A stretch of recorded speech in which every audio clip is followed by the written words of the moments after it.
So,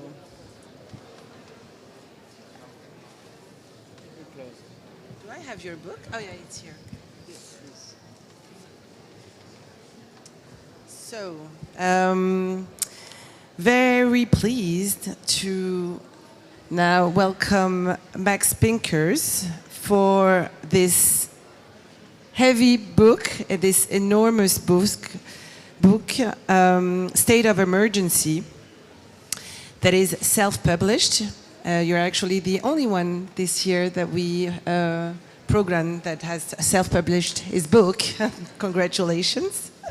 We'll talk about that actually afterwards. But so first, a little presentation of Max. If you don't know him, Max, you are a Belgian photographer and a visual artist. Thank you, Johnny. You grew up in Indonesia, India, Australia, and Singapore, and you are currently based in Brussels. You are a doctor in the arts and a guest lecturer at the School of Arts Casque in Ghent. Your work explores themes of reality, representation, and the blurred boundaries between documentary and fiction. It often challenges traditional documentary photography by staging scenes or manipulating images, prompting viewers to question the authenticity of the visual narratives they encounter. Your projects frequently address contemporary issues such as war, media manipulation, identity, and the role of the photographer in shaping perceptions of reality. Is that correct? Yeah, it could be. It could be. So State of Emergency is a collaborative, and this is a very important word, collaborative attempt at rebuilding and reimagining possible futures of reparation and reconciliation. It stands as a statement that repositions the Mau Mau narrative. The book received the 2024 Special Mention Photo Textbook Award at the Rencontre d'Arles in France this summer. It's your longest, deepest, and most challenging documentary project. Can you tell us when and what was the starting point? Yeah. So this project started 10 years ago in 2014 when the Archive of Modern Conflict, AMC for short, in London invited me into their archive to activate their collection. They often invite artists into the collection to do something with it. So I had the privilege to spend a couple of months there in 2014 looking at their the things that they have, mainly photography dealing with conflict, war and conflict. And it's there that I was presented by a folder containing propaganda material made by the British colonial administration in the 1950s in Kenya, speaking about Mau Mau. Back then I had no idea what it was, Mau Mau, but I was encountered with this material that was clearly propaganda, clearly a one-sided narrative, and clearly an attempt to make this group known as the Mau Mau look very bad. So that actually caught my initial interest because as a photographer and as a documentary maker, I'm always looking for examples and subjects in which there is a clear kind of questioning of what you see and how it's related to truth and to reality. And this was a very ideologically driven representation of this particular movement, Mau Mau movement. So it's in fact from there that I eventually decided to travel to Kenya and to see how Mau Mau is remembered or lives on in Kenya after this, it's called state of emergency period, which took place in the 1950s. And in Kenya, through, of course, first visiting the national archives there and the national museums, I was eventually introduced to Mau Mau war veterans that are have organized themselves in the form of associations in order to fight compensation cases against the British government. So all of a sudden I realized that the Mau Mau were not these kind of savage criminals as they are represented in the propaganda narrative, but in fact the freedom fighters that brought Kenya to independence. And I was sitting at a table with them, men and women between 80 and 100 years old. And through listening to them and through researching more about that over the years afterwards, I learned that the response of the British colonial administration to this freedom movement, Mau Mau freedom movement, was in fact a very brutal episode in colonial history. So what the British colonialists decided to do is to build a network of detention camps all over the country. They built over 50 detention camps and emergency villages in which men and women were detained, tortured into forced admitting to be part of the movement.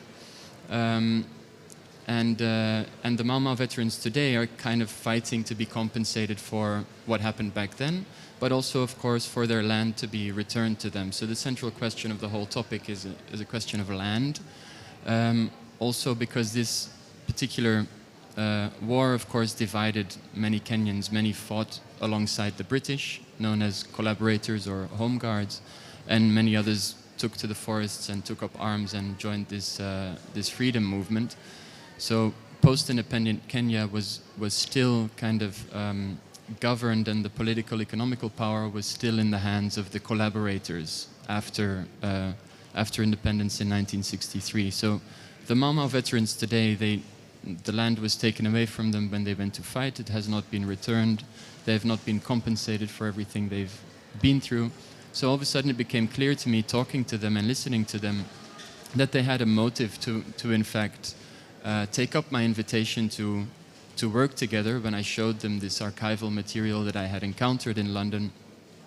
And how did they react actually when they saw that? Yeah, so the first material that I came with from the AMC was, you can see some examples in the book, very clear propaganda, pamphlets, illustrations, quite extreme material, you could say. And they were familiar with it, obviously, from the time, but they had not, it had been quite a while since they had seen it. And also, very important point I forgot to mention, but there's a lot to unpack, is that before independence in 1963, when the British were forced to leave, they kind of had a cleanup operation called Operation Legacy, in which they destroyed most of the documentation relating to these camps, relating to this kind of gulag. So they burned... So there's no testimony. Well, so that's part of the story comes later. So there were very clear instructions given to colonial officers on what material to burn, how to burn it, how to dump it in deep oceans, to basically get rid of the evidence. So when I went to Kenyan archives, I realized that there was almost no material, especially visual material, in the Kenyan archives. So that raised a lot of questions. But then in 2013, so we're kind of skipping forward, note that, like I mentioned with the post-independent governments, Mau Mau as a movement, or even to speak about Mau Mau, was illegal up until 2003.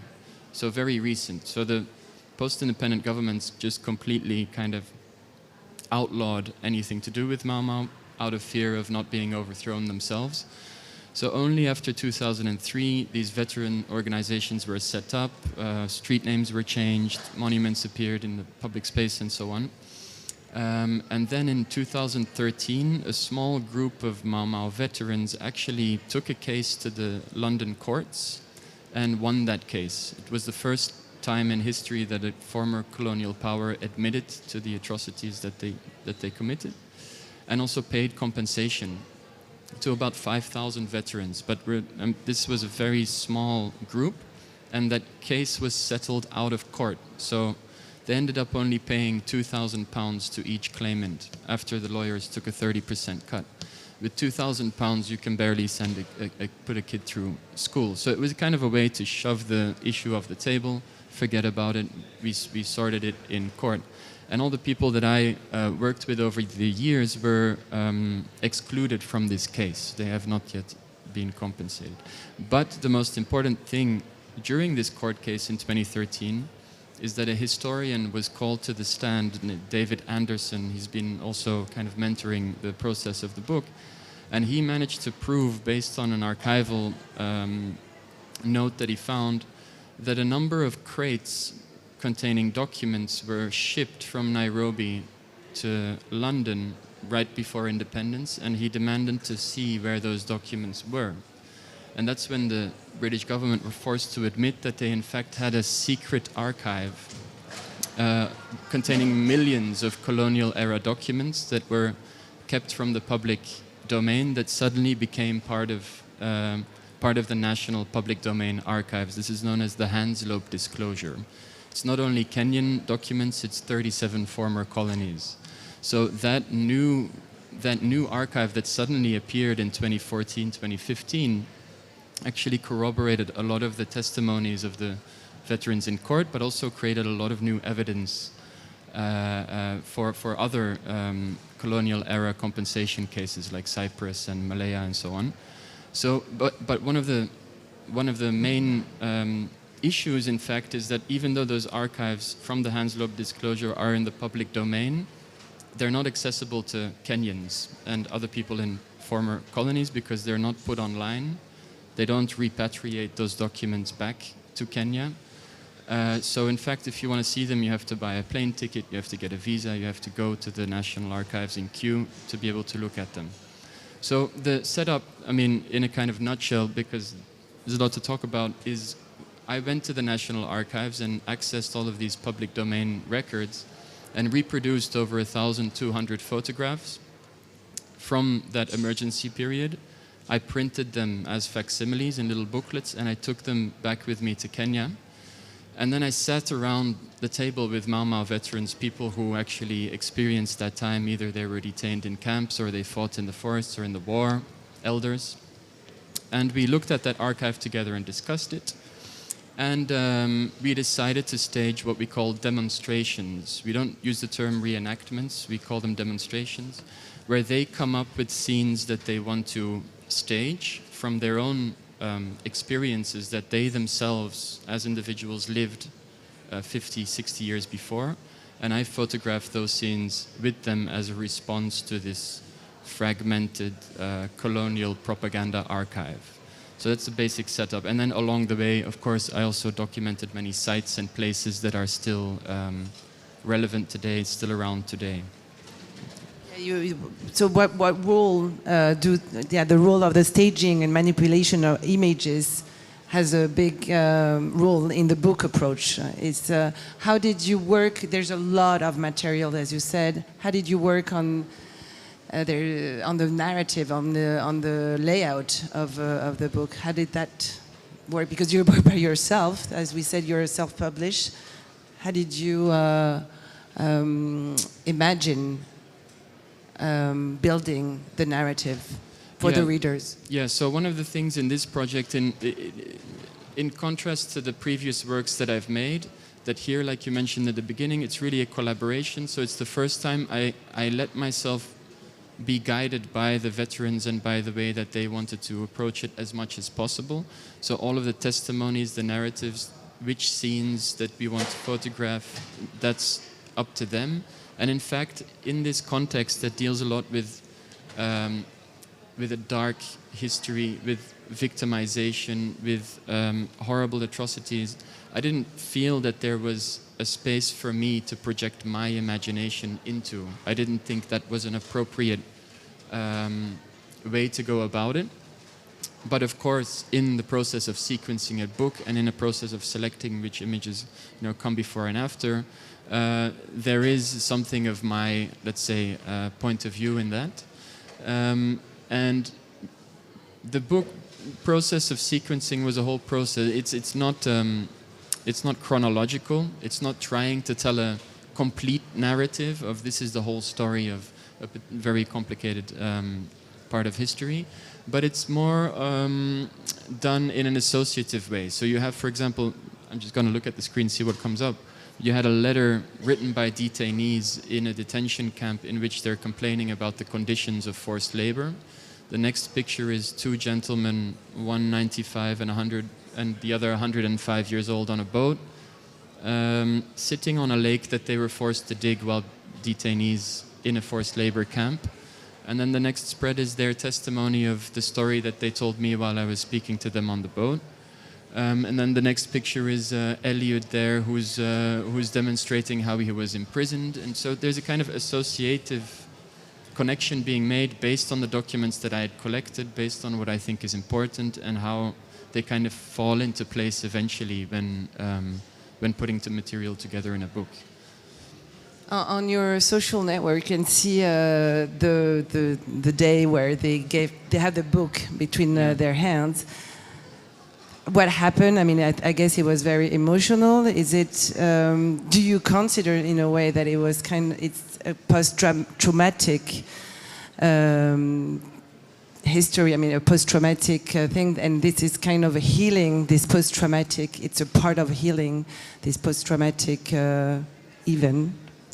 Well, I don't know. I don't think it's necessarily a healing of a post-traumatic thing. I don't think the project is that ambitious to claim that. And I think that the question of trauma is, of course, there, but I think that it might be much more confronting for us in Europe to see this than it is for them to demonstrate it. Because for them, it's really part of their daily life already since very post-independence. They meet monthly to discuss it. They're the elders of the community that represent that very struggle in history. And for them, it's really in their body. It's really part of who they are. That's also where the idea to demonstrate scenes comes from, is when I speak to them, they really physically use their body to show how things were. That's hard. Yes. Wasn't it? I mean, that was... Well, it came very naturally for them. But yeah, it's a memory that comes back, but it's also part of how they tell the story, every day to themselves, to each other who experience those things. So I think the trauma and the confrontation is much more felt here, where we choose not to acknowledge that part of history, or where it's been removed from our daily experience. So that was your role and your position as a photographer. Do you consider this?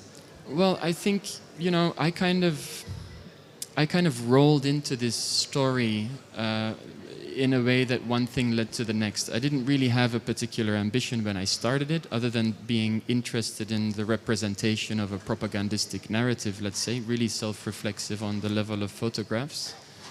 But then through meeting people and through listening to them and through understanding that they have a very specific claim that they want to make, also directed at Europeans. Directed to? Europeans, yeah, and the former colonizers, especially Britain. And I understood that working together with them, they saw me as a way to reach a particular audience that they might not reach, and also to gain access to particular archives that they might not be able to see. And then further down the line, after the creation of the book, to also maybe gain access to institutions or individuals or money that can help them in their causes. So one of the main things that the veterans are now focusing on is like I mentioned before, the central question is land issue.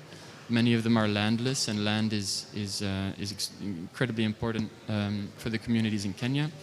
One of the projects that they want to set up with the connections that come out of making this book is to in fact repurpose land that's been largely destroyed through colonial vegetation from the past. Like eucalyptus forests have been planted en masse everywhere in the country because it's cheap wood. It grows quickly, but it also sucks all the water out of the soil.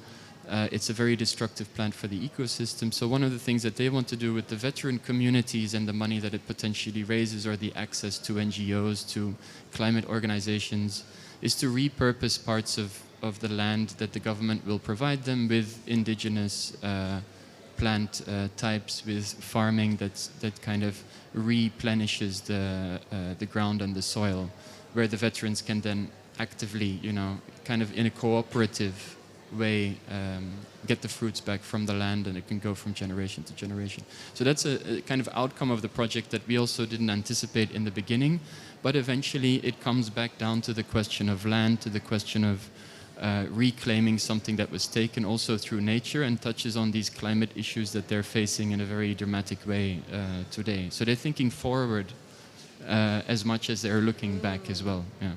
There's the rehabilitation. We were talking about it with Maya Daniels, but it's also here for the veterans. Unfortunately, we could go on and on and on, but I really have this question as a publisher to ask you. So why did you choose? Because this is an enormous work you did. I mean, I don't. How many pages are they? I mean, 446. Images, so much material. It's not that easy to make such a book, and it's really wonderfully made. So why do you choose to stay self-published? I'm sure there's many publishers who would love to publish this book. Why did you have this position? Yeah, self-publishing. In 2012, when I first really self-published my first book, I have a feeling that I was at the right place at the right time. This was The Fourth Wall. I managed to self-publish that book back then, so this is over 10 years ago. And ever since, I've kind of kept doing it because over the years, Victoria, my partner, and I have, who does the production and the publishing management of our work, I've built up a network of booksellers, of places where we can distribute, understanding the production of what it means to make a book.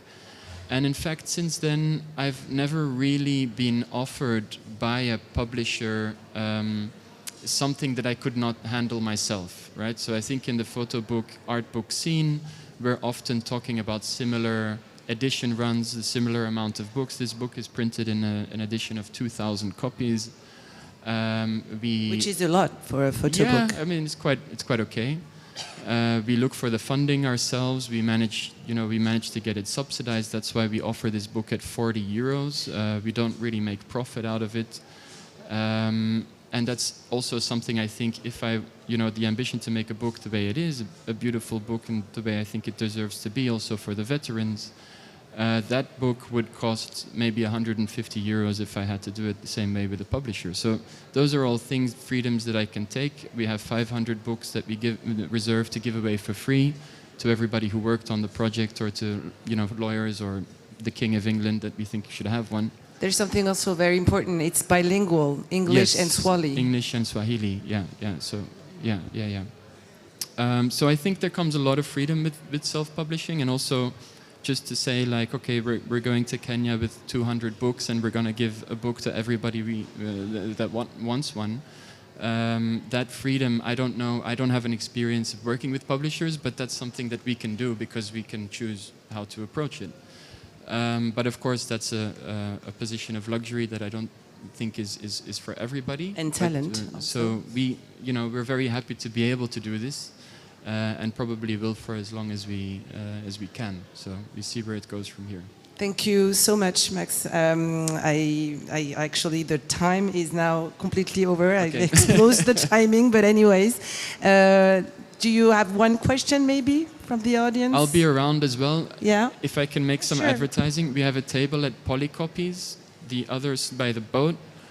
So if you want to see the book, come by there. I have a few copies with me here too, but I'll hang around if anybody has any questions, not to take up too much time of the program. Thank you so much. Merci. Thank you. And the book continues to circulate on the audience. I don't see it anymore, but...